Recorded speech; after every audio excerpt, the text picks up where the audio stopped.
Hi everyone, it's Derek from the iReady podcast, and this is my reaction to the rather disappointing 1-1 draw with Hearts today in the Premiership.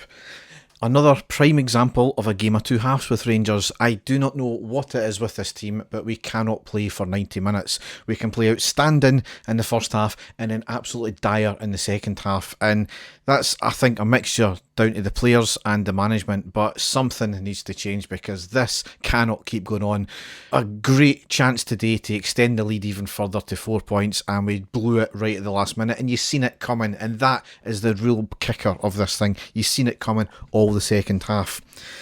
In the first half though, we lined up with only one change from the Hibs game a couple of weeks ago. More like it, and that was Tavernier in for Patterson.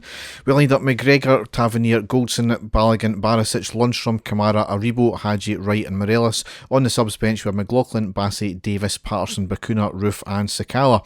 So in the first half, absolutely outstanding performance, probably the best we've played so far this season, chasing every ball, some great intricate 1 and 2 touch football, and more importantly, varied football. We weren't just trying to get it down the wing and cross it in or try and go through the middle into a brick wall. We were trying every which way we could to try and unlock that defence. We were changing it about every single attack and play we made. We were playing with pace and intent as well, which was the big thing. When we play with pace and intent, nobody can handle us, and this for me is one of the big issues in the team. We just seem to go to sleep, which we'll get to in the second half.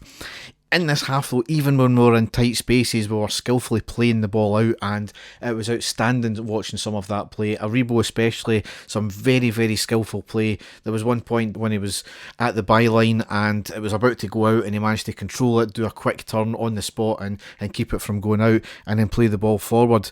Every player was playing their part and they were on top of their game. This was the Rangers team we all knew they could be. We never gave Hearts a sniff at all, and it was really down to Craig Gordon that kept Hearts in it. The only disappointment with it was only 1-0 going into the half time. One of the best chances of the half was a triple chance we had. It was 29th minute. There was a corner in from the left, Balogun with a header, saved by the legs of Gordon on the line. It rebounds back to the legs of Balogun, who tried to stab it again into the back of the net, but it was again saved by the legs of Gordon on the line. Then it was a bit of pinball on the line and the defender managed to clear it. How that never went in, nobody will ever know, because it was a chance and a half. Maybe a moment of controversy on the 25th minute, because Joe Aribo had the ball in midfield, he lost out, and then he did make a lunge to try and get the ball back, and he led with his studs and he ended up getting a yellow card. It was a bit of a reckless challenge, to be honest, and it obviously depends on how the referee's seen it. He never seen it as anything dangerous at all, but I think, you've seen them given a red, you've seen them given as a yellow, as it was in this case there, so we perhaps got away with one there, so don't let that be said that Rangers fans don't ever own up to maybe getting away with one there. But that being said, the ref was having an absolute howler in this game. He was letting Hearts players away with murder. Multiple fouls by a couple of Hearts players in particular with no cards. Goldson got a yellow for his first foul, and it was even questionable whether he even touched the guy anyway. So the referee was having a pretty bad game at that point. So it was the same for both teams in that case. However, we eventually got our goal, and it was on the 39th minute, and it was Lundstram that scored with an absolute peach of a goal. It was a long diagonal ball from Goldson to Hagi on the right. Lovely control by Hagi with his chest, takes it nearer towards the box, crosses in, but knocked away by the defence, but only to Lundstram from about 23 yards from goal in the centre. He controls it, takes it to the edge of the box, and unleashes a curling, stunning shot right into the back of the net. Outstanding, and what a player Lundstram is becoming for us now. See, when he's on it, and that's the reason why we bought him. And then it was half time, so delighted in the first half. We were playing fantastic. As I said, the only disappointment was it wasn't more, but I think Hearts have got Craig Gordon to thank for that. However, in the second half, an absolute shambles. Hearts changed things at half time to go more attacking, and we largely sat back for most of the half. And that was the big thing. We dropped our pace and intensity and allowed Hearts back in it, and we were the second best team of the half.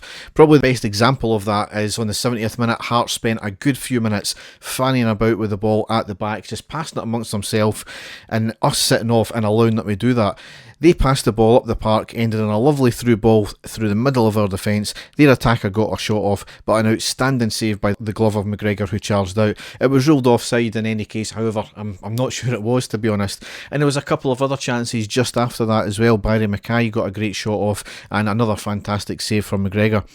Aribo and Hadji came off in the 75th minute. Davis and Roof came on, and we just couldn't do really anything with it. Morelos today had chance after chance in both halves, and it wasn't just half chances as well. It was gilt-edged ones that, on form, he would have put them away. Best example probably of that was in the 84th minute. It was lovely play ending in Roof in the box on the right, gets past his defender, squares it to Morelos in the box in space, who slides in and puts it wide. All he had to do is put it on target and it was in the back of the net. An informed Morelos would have done that, but today, and largely this season, he just off form and he put it wide. Some of his play today was absolutely outstanding. However, when you need him to score, he's fluffing his lines more often than not. I mean, I need to check on this one, but I think it's a goal every 4 or 5 games for him just now. And it's one thing when you're not getting the chances. You can almost understand and accept that.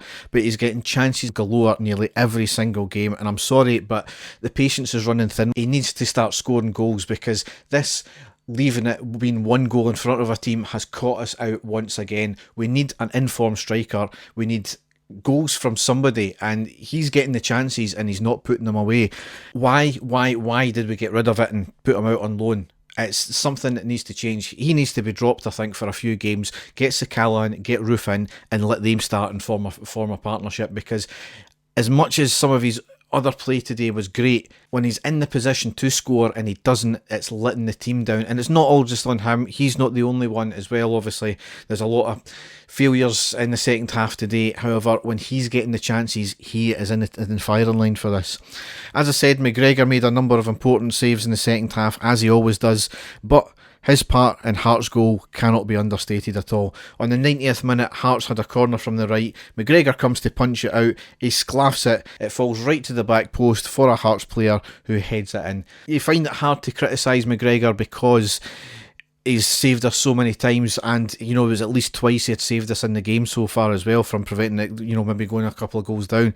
However, he's made the mistake. He needs to accept that and own that. We can't obviously let him away with that one, because it's cost us 2 points today. However, he's one of a number of players that need to accept blame in the second half today. So, Celtic unfortunately won today. It leaves us 1 point ahead of Hearts, so honours even there, but Celtic have managed to claw 2 points back, and they're only 4 points behind us now. So, we thought the game against Hibs might have been the changer. It certainly looked to be in the first half, but we cannot play 90 minutes once again, and that's proven the case today with a draw.